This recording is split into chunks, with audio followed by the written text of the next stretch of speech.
Quando eu era criança, adorava filmes sobre guerra. Principalmente se tivesse algum avião.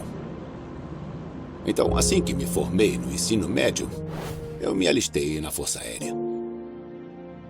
Eu era fascinado pela tecnologia da guerra. Motores a jato, radares. Mas eu nunca lutei durante o serviço militar. Eu nunca tive que encarar o sacrifício final pelo meu país. Mais de 1 milhão de soldados perderam suas vidas em nome desse país. Eles fizeram isso porque acreditavam que as guerras em que lutaram eram necessárias e justas. Todo o país tem orgulho dos seus veteranos. E existem cemitérios por todo o mundo iguais a esse aqui. São lembranças do terrível custo humano da guerra. Será que podemos acabar com esse sacrifício? Será a guerra inevitável? Ou será que podemos ter esperança de uma paz duradoura? A tecnologia está tornando a guerra mais fácil e mais mortífera. Eu matei 3 pessoas. 2 delas foram feitas em pedaços. Se uma arma nuclear for usada, a destruição mútua está garantida. A paz é simplesmente a falta de guerras. Então, esse é o Muro da Paz. Foi construído para proteção? Sim, porque a violência vinha do nada. E será que podemos fugir da nossa ânsia de lutar? Mesmo depois de um genocídio, a vingança não te deixa seguir em frente.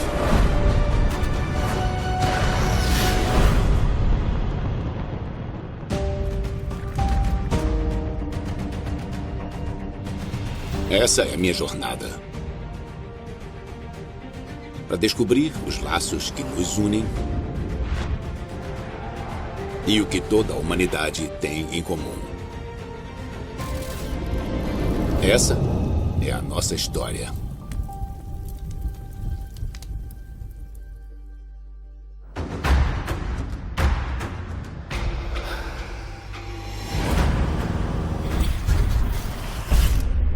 Eu estou a caminho de uma região remota no sul da Etiópia para conhecer 2 tribos que estão em guerra uma com a outra há gerações. Os Dassanet e os Nyangaton. Os Dassanet e Nyangaton, como sociedade, são dependentes da criação de gado. Mas nesse ambiente árido, terras boas para pasto são raras. E isso costuma ser um ponto de ignição para o conflito. Joe Lomala, um membro dos Dassanet, me convidou para sua vila para testemunhar uma cerimônia de paz, um esforço dos anciões da vila para terminar com a luta. E aí, John? Me diz, onde eu estou? Está na vila Dassanet, chamada Danet. Damet. Damet é uma vila dos Dassanet. E os Dassanet são o povo do Delta. O povo do Delta? Olha, eu também moro no Delta do Mississippi. É. Então temos alguma coisa em comum. Na vila em que eu nasci, a minha família dizia que os inimigos eram os Nyangaton. Eles mataram meu tio e mataram a minha tia. Espera um pouco, está dizendo que nessas pequenas vilas vocês lutam e se matam? É, nós lutamos pelos pastos, pelos pastos, pela água do pasto, pela grama. Aqui você precisa ter vacas para ter uma esposa. E se não tiver nada, você precisa ir lá roubar alguns animais e arrumar uma esposa. É isso que começa a briga. Exatamente. Então, mais ou menos quantas pessoas foram mortas nos últimos 2 anos? Eu não sei o número exato, mas talvez umas 20. É muita coisa. É muita gente numa vila pequena. Ele é um guerreiro Dassanet. E você? É, dá pra ver, ele cortou o peito. Esse é o símbolo de um guerreiro. Isso significa que ele matou um inimigo. Quantos homens você matou? Ele disse que 2. 2? Sim. Foi numa luta?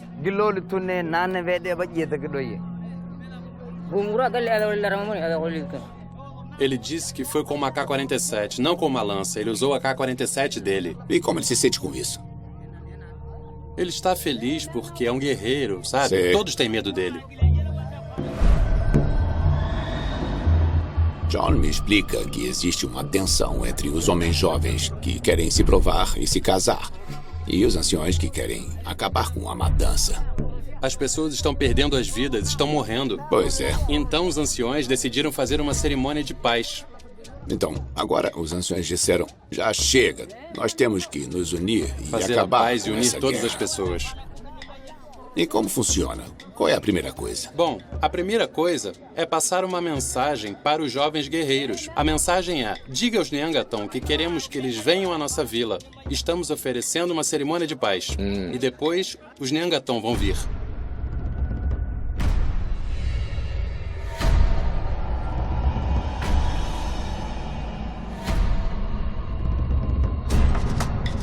São eles? É, são eles.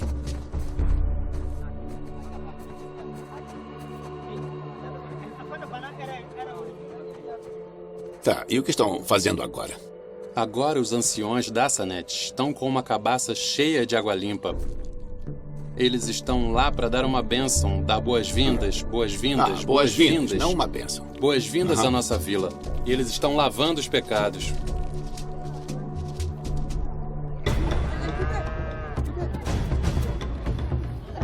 Para mostrar que estão comprometidos com a paz, os Tassanet sacrificam uma vaca. Um bem valioso e a raiz do conflito.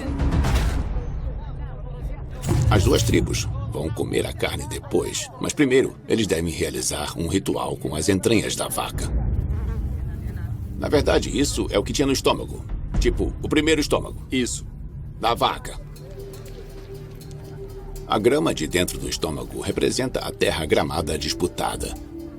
Espalhar isso um no outro foi um passo para que eles conseguissem compartilhar a terra disputada. Agora, os debates sobre a paz podem começar.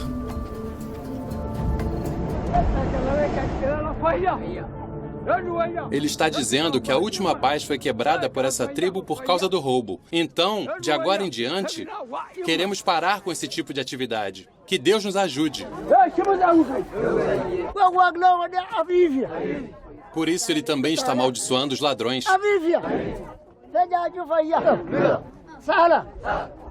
E as pessoas que estão respondendo estão dizendo alguma coisa tipo amém? Amém, exatamente. Os anciões convencem os jovens guerreiros que o ciclo de ataque ao gado e de mortes fere as duas tribos. Mas eu quero perguntar aos anciões se eles estão confiantes mesmo nessa nova paz.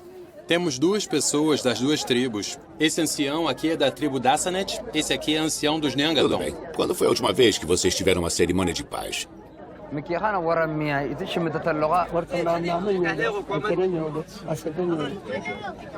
Há 7 anos. Há 7 anos? Vocês esperam que dure muito tempo?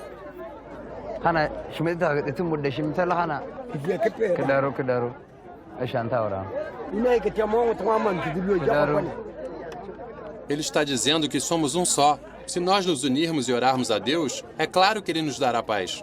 É claro.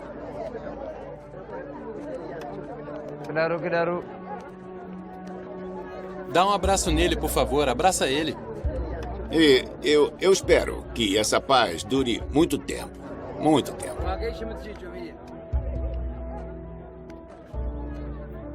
Obrigado. Quando a cerimônia termina, eu vejo um ancião Neangaton e um ancião da Sanet saindo juntos da vila. Para onde aqueles dois homens vão? Eles vão enterrar uma lança. Eles costumavam usar a lança para matar uns aos outros. Mas somos irmãos e, por isso, vamos enterrar o que era usado para matar uns aos outros. Eles estão dizendo, já chega, já chega. Chega de conflitos, chega de guerra.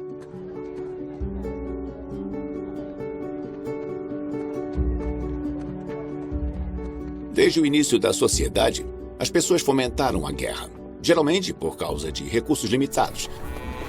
Onde as pessoas vivem da terra e não há terra boa suficiente para todos, a guerra acaba sendo uma parte inevitável do ciclo da vida. O melhor que se pode fazer é o que os Dassanet e os Neangaton estão tentando fazer: encontrar o equilíbrio entre a guerra e a paz.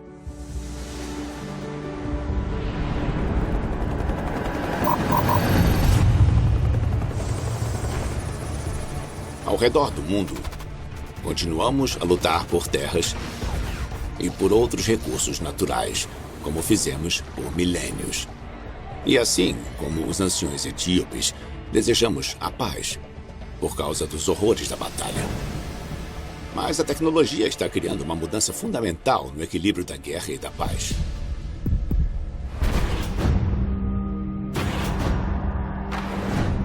A guerra com drones significa que os soldados não precisam estar no campo de batalha para travar a luta. Nas últimas décadas, os Estados Unidos tiveram como alvo mais de 4.000 suspeitos de terrorismo usando ataques com drones. Esses ataques mataram mais de 6.600 pessoas. Mas os opositores veem os drones como uma ameaça à paz. Eles acreditam que os drones diminuem a barreira para a guerra e matam mais civis inocentes do que é oficialmente divulgado. Vou me encontrar com um ex-operador de drones da Força Aérea Americana, Brandon Bryant. Ele é um crítico ferrenho ao programa de drones americano. Me preocupa ver como a comunidade de drones opera. Acho que devia haver investigações independentes e mais transparência sobre o uso responsável de qualquer sistema de armas capaz de matar pessoas. Eu era um menininho durante a Segunda Guerra Mundial.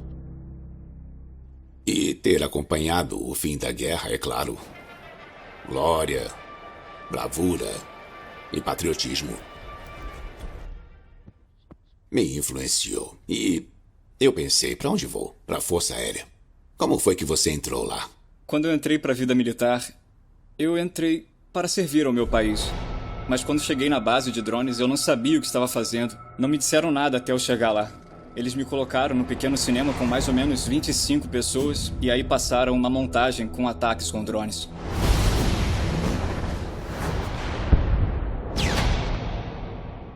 E o sargento, depois que terminamos, ele ficou lá na posição de descanso e disse: "O trabalho de vocês é matar e quebrar." E eu pensei, ai caramba. Foi o que disseram? O que é que eu tô fazendo? Como é pilotar um drone? Eu era o operador de sensor de um MQ-1 Bravo Predador. Então eu controlava a câmera e os mísseis. Esse era o meu trabalho. O piloto mantém a aeronave no ar e basicamente a gente vai se ajudando. Se você olhar pela janela, se olhar lá para baixo, a vista acaba sendo praticamente a mesma que eu tinha. Se tiver um alvo para ser atacado, eles dizem que é o que tem que ser feito. Você tem que observar uma pessoa do lado de fora da casa do cara. Eu espero uma chance de entrar no local e atirar na pessoa. Sabe quantas mortes? 13 diretas. O meu primeiro disparo foi no inverno, nas montanhas do Afeganistão. Eu matei 3 pessoas. 2 delas foram totalmente feitas em pedaços. E uma delas eu fiquei vendo sangrar e vendo o infravermelho ficar na mesma cor do chão em que ela morreu. Você sente remorso ou você se sente consternado? Eu fiquei sentado lá e observei um homem sangrando. Aquilo foi horrível. Eu queria chorar. Me senti, sabe, eu pensei, fui eu que fiz isso, senti adrenalina. Olha, é todo tipo de sensação esquisita.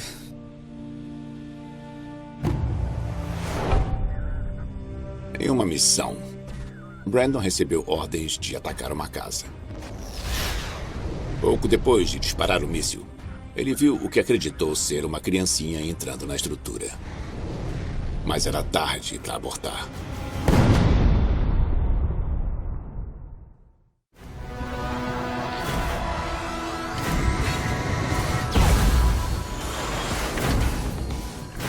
A tecnologia mudou o equilíbrio delicado entre a guerra e a paz muitas vezes na história da humanidade. Mas os drones podem ser o maior avanço até hoje, tornando a guerra possível com o mero aperto de um botão. E criando novos dilemas morais para soldados a milhares de quilômetros do campo de batalha. O ex-operador de drones da Força Aérea tem certeza de que matou uma criança inocente que entrou numa zona de ataque que ele tinha acabado de alvejar. Seus superiores insistiram que ele assassinou um cachorro. Eu fiquei numa posição onde sentia que não tinha nenhum poder de mudar nada. Senti toda a impotência e esse é um sintoma de estresse pós-traumático. Eu não sei como sobrevivi àquilo. mentalmente e espiritualmente era muito difícil. A culpa do sobrevivente. Quando Brandon deixou o serviço depois de 6 anos, ele recebeu um certificado. Ele declarava que mais de 2.300 pessoas tinham sido mortas em decorrência das informações obtidas em suas missões com o drone. Como se sentiu quando viu esse número? Quando eu recebi aquele papel, percebi que o ruído que escutava nos meus sonhos era uma legião de fantasmas. Eu estava assombrado por cada alvo naquele pedaço de papel. Eu fui direto para casa e pensei no quanto a gente acha que sabe e no quanto sabemos sobre essas pessoas. Elas são números numa base de dados. Sucessivas administrações dos Estados Unidos têm sustentado que as missões com drones são efetivas e reduzem a morte de civis. Esses ataques foram legais. Eles são éticos e são positivos. Mas Brandon acha que a crescente dependência da América nos drones está mudando fundamentalmente nossa atitude sobre a guerra. Olha, eu ouvi todas as justificativas para fazer o que eu fiz. Talvez se os drones fossem usados com mais ética e responsabilidade, eu pudesse aceitar. Mas eles só diziam que nosso trabalho era matar e quebrar coisas, que era isso que a gente ia fazer. E isso não me deixou à vontade. Você acha que esse é um jeito pior de lutar numa guerra do que da forma convencional? Acho que precisamos reavaliar o modo como usamos essa tecnologia. Porque é fácil abusar dela. Você não precisa mais treinar uma pessoa para ir a combate. É só treinar uma pessoa para usar um controle, apertar um botão e acabar tirando a vida de alguém. Brandon acha que viu o futuro da guerra. E ele não gosta de para onde isso está nos levando. Ele cumpriu corretamente milhares de horas de missões com drones para a Força Aérea. Mas agora, ele tem uma nova missão. Ele acredita que, ao revelar como o programa de drones funciona internamente, podemos compreender as consequências do uso dessas máquinas de matar tão modernas. Com a nossa população que não para de crescer e nossa tecnologia que não para de se desenvolver, a antiga tradição humana de lutar pelos recursos limitados parece destinada a se intensificar cada vez mais. Mas eu soube de um antigo ritual na América do Sul que pode oferecer uma solução.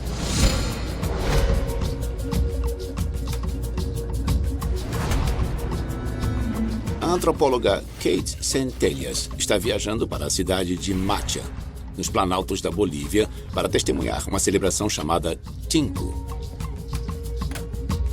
Ela vai se encontrar com Wilber Garnica Fajardo, um membro dos Quechua, um grupo indígena da Bolívia. Bem-vindos a Macha.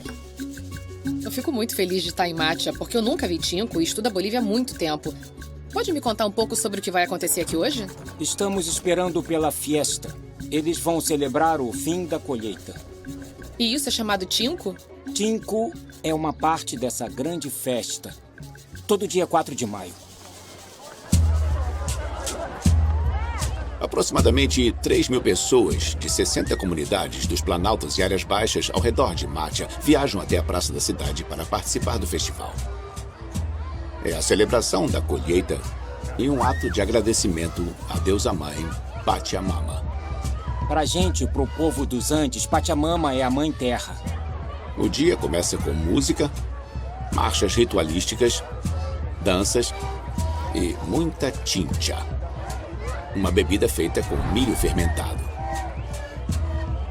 É como se fosse o nosso ano novo. Com o fim da colheita, temos uma explosão.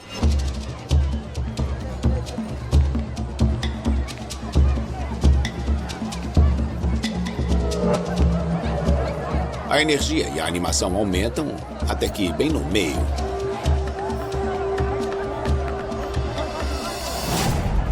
uma briga começa.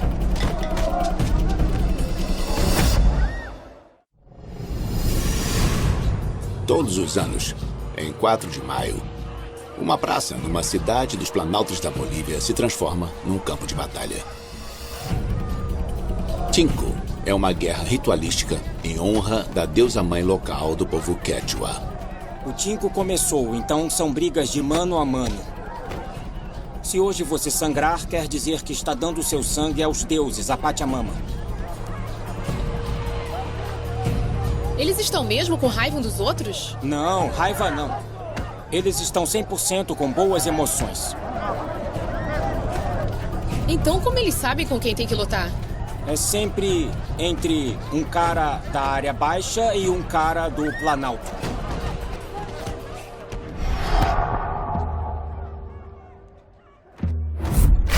O Tinku é uma oferenda de sangue para Pachamama. Mas também tem uma função mais prática. É a liberação da agressividade entre grupos rivais que, de outra forma, poderiam entrar em disputas mortais pela terra.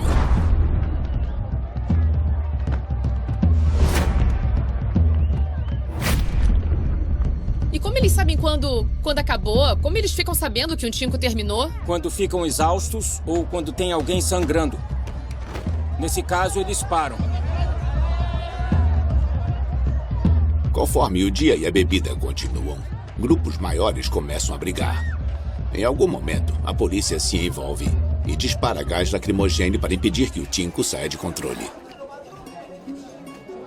Olha, tinha muita agressividade lá, parecia muito caótico e foi muito violento. Você acha que isso ajuda as comunidades a manter a paz entre todas as pessoas ao longo de todo o ano? Claro, é claro. Se eles não tiverem o Tinku, eles vão sair sem liberar a energia.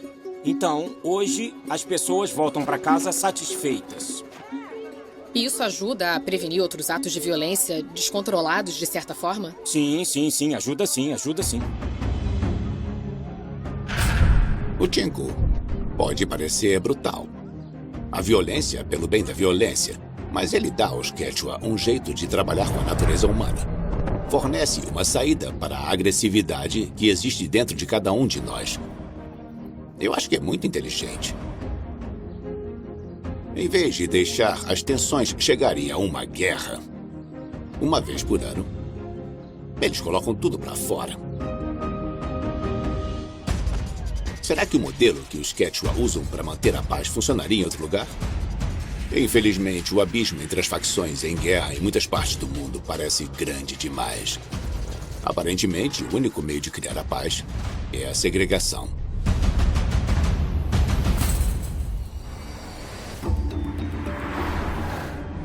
Eu estou a caminho de Belfast, na Irlanda do Norte.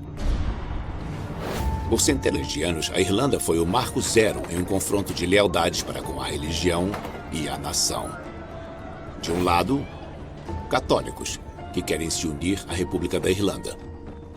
Do outro, protestantes, leais ao Reino Unido. Entre 1968 e 1998, em um período conhecido como The Troubles, mais de 3.000 pessoas foram mortas. Para impedir a terrível violência da época, mais de 100 muros como esse foram criados pela Irlanda do Norte, segregando bairros católicos e protestantes. Quando a guerra terminou em 98, os muros permaneceram. Os lados em guerra divididos trouxeram um fim à guerra, mas isso é o mesmo que a paz? Eu vou me encontrar com um homem que passou toda a vida à sombra de um desses muros. Seu nome é Daniel Walsh. Oi, Morgan. Oi, Prazer em Daniel. conhecer. E aí, como vai? Tudo bem. Que Eu tô bem. ótimo. Então, esse é o Muro da Paz? Isso aqui é o que faz a comunicação entre as duas comunidades. A ligação entre os protestantes e os católicos? Protestantes e católicos. E É de isso. que lado do muro nós estamos Estamos do agora? lado nacionalista, o lado católico. Do lado católico, o lado nacionalista. Quer dizer que você cresceu com esse muro aqui? É sempre com ele. Ele foi colocado aí para proteção? Foi. Para proteger vocês deles ou eles de vocês? Pode-se dizer que as duas coisas, são os dois lados. Mas ainda tem muita violência hoje em dia, não é? Houve ataques com bolas de golfe, garrafas de vidro e bombas de tinta por aqui. Teve uma vez que o meu filho de 1 ano, eu trouxe ele pra fora de casa pra pegar um pouco de ar fresco. A gente tava aqui e ele tava no meu colo. E tinha um cara do outro lado da rua que não era muito um fã meu. Do outro lado da rua, em uma dessas janelas... Ali, ele conseguia ver bem o meu filho e eu. Poucos minutos depois, ele pegou um pedaço grande de tijolo, apareceu e jogou ali no meu telhado. E caiu bem perto de onde eu estava. Ele queria machucar a mim e também ao meu filho. Por sorte, acabou caindo, sabe, bem longe da gente. Daniel ficou cansado de todo o conflito. Então ele se inscreveu num programa que juntava pessoas de lados opostos dos muros. Ele ficou amigo de uma mulher protestante. Um fato que não é apenas raro, mas até perigoso na Irlanda do Norte. Eu não sei o seu nome. Nem vou mostrar o seu rosto. E vou disfarçar a sua voz. Tá. Por que isso? Algumas pessoas não gostam da ideia de uma protestante e um católico juntos. E eles acham que eu sou amiga demais dos católicos. Eles foram na minha casa e me ameaçaram. Fiquei sem ter onde morar por 6 meses, tive que me mudar. Não foram alguns vizinhos que apareceram dizendo que não gostavam disso.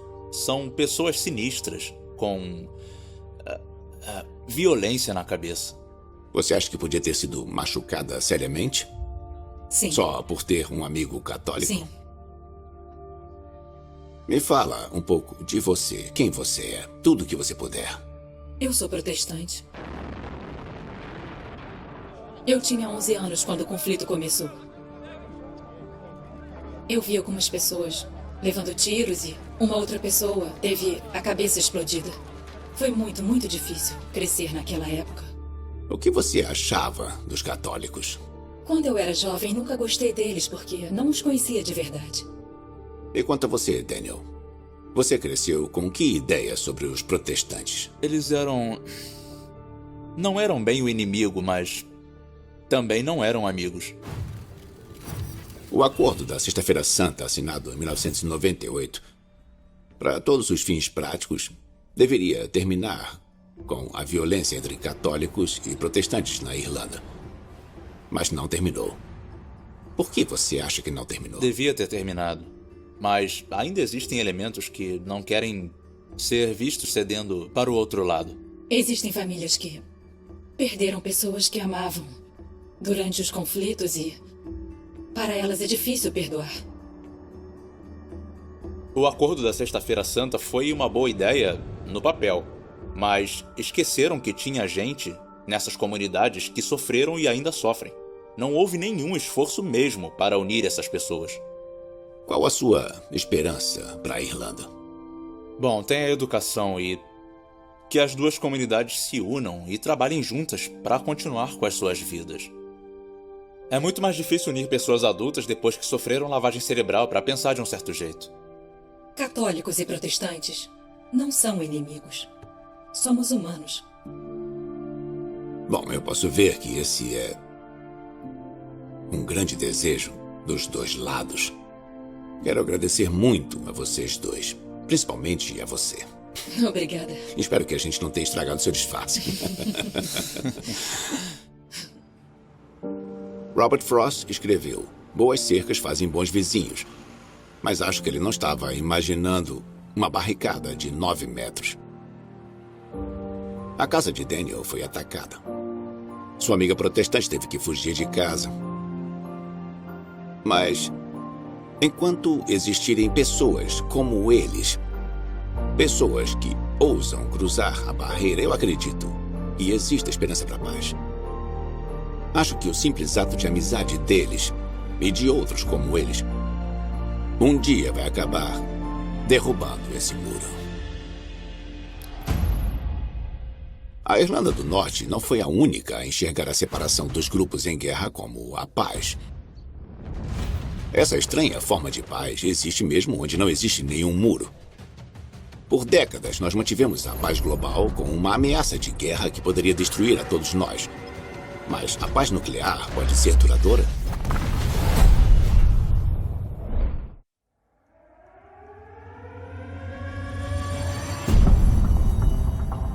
Eu ia para uma escola igual a essa, nos anos 50, no alvorecer da Guerra Fria. Naquela época, as crianças de todo o país faziam exercícios de abaixar e se esconder. Como se ficar debaixo de uma mesa fosse nos proteger de um ataque nuclear. Bom, por sorte, as bombas nunca caíram. Muitos diziam que foi porque as armas nucleares eram destrutivas demais. A ameaça de aniquilação total mantinha a paz mundial. E isso funcionou durante a Guerra Fria. Mas vai funcionar por mais quanto tempo? Para responder a essa pergunta, Estou viajando até Londres para encontrar o vencedor do Prêmio Nobel da Paz, o Dr. Mohamed El-Baradei. Como diretor da Agência Internacional da Energia Atômica, ele foi o responsável pelas inspeções de armas nucleares da ONU. Isso incluiu determinar se o Iraque tinha ou não armas nucleares em 2003. Até agora não encontramos evidências de que o Iraque reiniciou seu programa de armas nucleares desde que ele foi eliminado nos anos 90. Decidimos nos encontrar para nossa discussão sobre o risco para o mundo na Bellerby e Companhia, uma fabricante de globos artesanais. Você pode me mostrar quantos países nós sabemos que têm armas nucleares? Temos 9, com certeza. Tá. Temos os Estados Unidos e também a Rússia. Juntos têm 90% das armas nucleares. 90%. Esses dois. E também o Reino Unido e a França. E aí vamos para a China, Índia, Paquistão e também Israel. Israel. E Coreia do Norte. Esses são os 9 que sabemos que possuem armas nucleares. Temos 2 ou 3 que descobrimos que estavam mentindo, sabe? Como o Iraque e a Líbia. Sabe, infelizmente, eles tentam fazer o que os grandões fazem. E que é desenvolver essas armas horríveis. Bancar os fortões. Isso mesmo.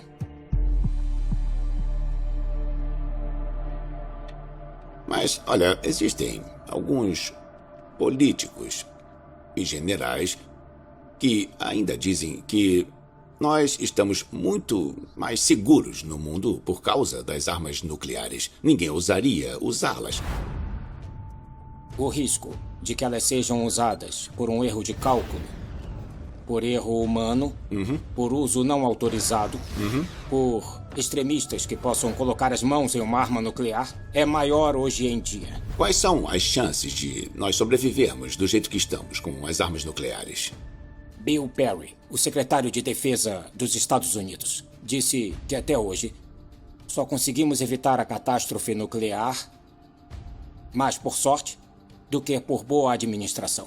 Podemos durar mais 5, 10 ou 20 anos, sabe? Mas um dia não vamos mais ter tanta sorte. Mohamed passou sua carreira tentando impedir uma escalada nuclear depois da outra. Mas ele ainda tem um pouco de esperança para a paz. Desde o início da humanidade, estamos em guerra. Biblicamente, há Caim e Abel. Você acha que um dia seremos capazes de superar a parte do nosso código genético que nos leva à guerra? Eu tenho que acreditar que sim. Olha, eu tenho que acreditar na bondade do espírito humano, sabe? A interconectividade que temos hoje por causa da tecnologia sim. não vai ter algum uso para nós? Eu acho que sim. Temos que conversar uns com os outros. Temos que educar uns aos outros. Temos que compreender uns aos outros. Se olhar para os jovens hoje em dia, sabe, eu consigo ter esperança. Eles não enxergam cores, não enxergam religião nem etnia. Eles tratam uns aos outros como parte da mesma família humana. O dia em que alguém morrer em Darfur e eu reagir igual a uma morte em Los Angeles, vai ser o dia em que vamos acabar com as armas nucleares. Eu concordo com você. Muito obrigado. Obrigado. Muito obrigado. Acho que a perspectiva do Dr. El-Baradei sobre o conflito nuclear é muito alarmante. Nós só estamos aqui por causa da sorte, não por boa administração. Mas Mohamed tem esperança de que nossos filhos e de que os filhos deles realizem uma mudança fundamental. Que eles criem um mundo não de medo e apreensão, mas de esperança e dignidade. Um mundo onde fronteiras não existam. Eu compartilho essa esperança. Mas como faremos essa transição monumental da guerra para a paz?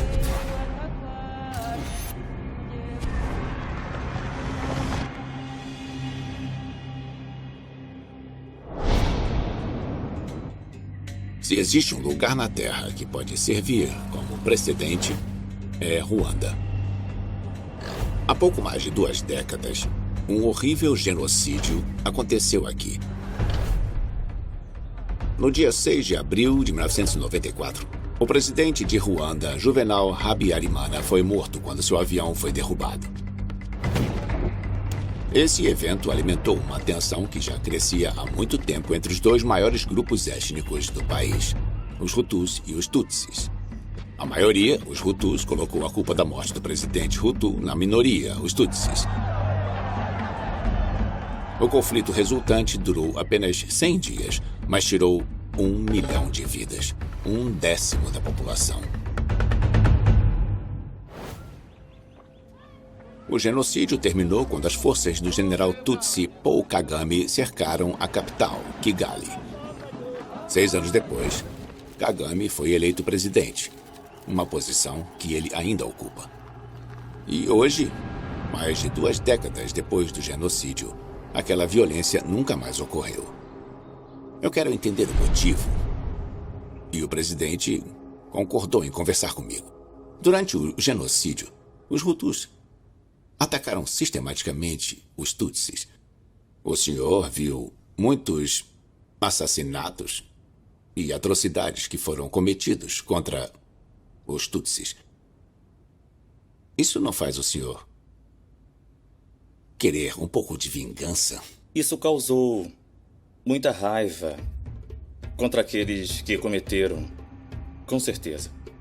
Eu não chamaria de vingança. Na verdade, aquilo me fez pensar se demoraria muito tempo para prendermos aquelas pessoas. Elas deveriam ser presas. O senhor acha que justiça e vingança são diferentes? São diferentes. São coisas diferentes e, na verdade, a vingança pode ser justificada. Mas não é justiça. A justiça é a outra coisa. A justiça permite que as partes lesadas se resolvam, enquanto a vingança não te deixa seguir em frente. Ela só faz com que ocorram mais vinganças. E você cria um círculo vicioso. O senhor está dizendo isso apesar de ter perdido pessoas da sua família? Ah, sim. Eu perdi muitos membros da minha família, com certeza. Quando Kagame se tornou presidente em 2000, ele deu início a um programa de reconciliação em todo o país para tentar curar as feridas do genocídio. Bom, o senhor logo quis criar uma reconciliação. Isso não tinha sido feito antes? Nós sabíamos que não iríamos a lugar nenhum, a menos que acabássemos com a política de ódio e... a separação. A separação e a divisão e tudo mais. Nós tentamos algo diferente. Vamos tentar, independentemente das nossas diferenças, nos entender e podemos trabalhar juntos. Está bem, se você ensina a população como se perdoa, como se supera a ideia de vingança, como vocês fizeram isso? Nós tínhamos que criar alguma coisa para as pessoas construírem e terem esperança no futuro. Fomos nas casas e cidades. E a reconciliação foi uma espécie de conversa, foi uma discussão. Olha, podemos apontar vários dedos, mas isso não ajuda em nada. O que ajuda é confrontar a situação do jeito certo. É isso.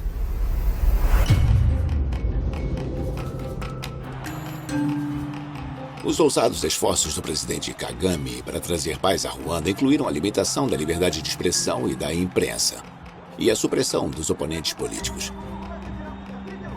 Mas eu soube que esse programa de reconciliação tocou a vida de milhões em Ruanda. Eu quero conhecer alguns deles. Foi levado a Maria Izagiriza e Filbert Intezirizaza, e foram apresentados há alguns anos pelo bispo Deo Kajagaza. Eu estou me encontrando com eles no Memorial do Genocídio de Kigali. Tutsi, Hutu, Filbert, Maria. Olha, eu conheço bem. Bom, eu gostaria que você, Maria, me contasse tudo o que se lembra sobre o que aconteceu com você em 1994. yari atunzwe n'ikiziba cy'imvura cyo mu Masaka. Ela disse que foi uma época muito difícil. Grupo de assassinos chegou e começou a queimar todas as casas dos Tutsis. Quando eles fugiram dos assassinos, a família de Maria se separou.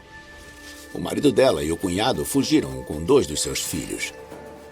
Maria pegou sua filhinha, o filho mais jovem, e sua enteada.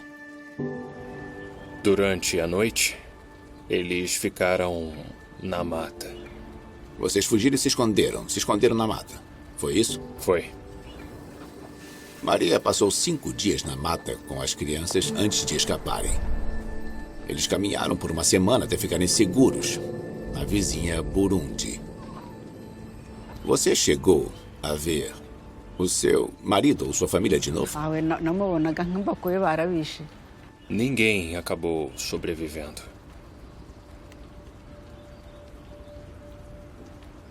Filbert, o que sabe sobre o marido e os filhos dela?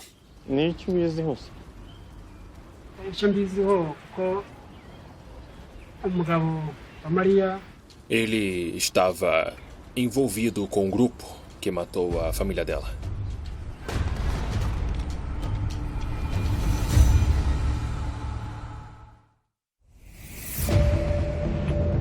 O genocídio em Ruanda, em 1994, chocou o mundo.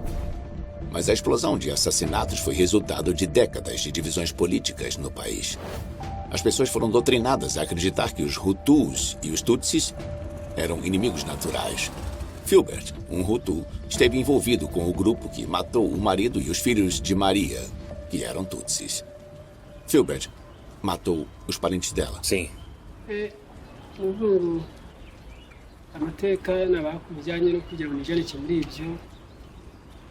Ele recebeu um ensinamento.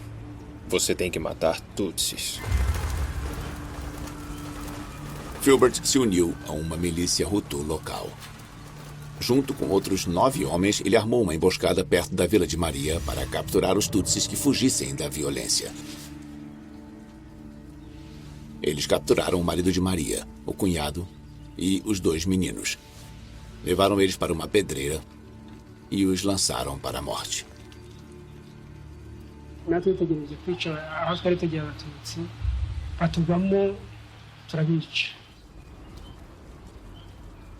E como vocês 2 agora estão juntos? O Filbert acabou sendo preso. Eu estava ensinando a ele na cadeia a compreender que temos que perdoar todas as pessoas. Eles se apresentaram nos julgamentos comunitários que chamamos de gachacha. E esse homem, ele estava tentando contar toda a verdade, a sua história, o seu envolvimento. O Filbert foi até você para pedir perdão. Foi isso?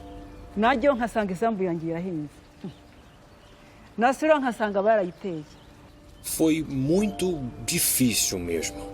A vida dela não tinha o menor sentido. Mas a palavra de Deus a estava ajudando a dar um passo e a perdoar todos os assassinos. Parece que estamos falando sobre perdão aqui. Mas foi simples assim?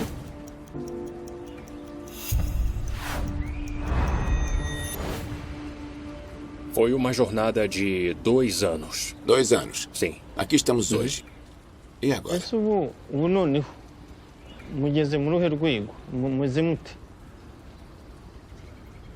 Ela sorriu.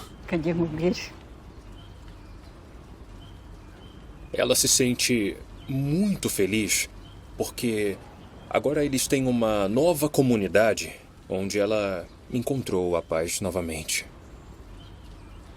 Você também acha isso?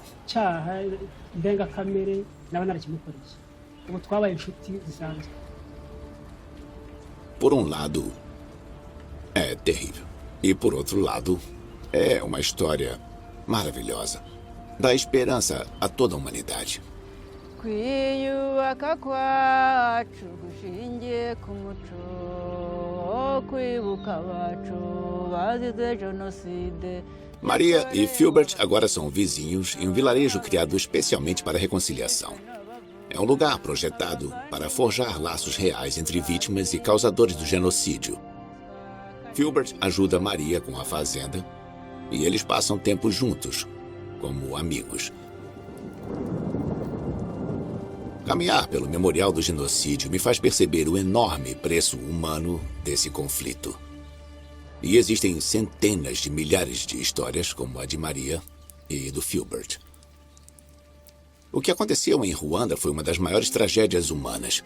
E também foi a fonte de uma grande esperança. Um país pode se recuperar de uma guerra civil. As pessoas podem se reconciliar mesmo depois de um genocídio. Perdão. Isso requer muito sacrifício e coragem. Do presidente, de Maria e de Filbert, e de milhões de outros que abandonaram a vingança e abraçaram a paz.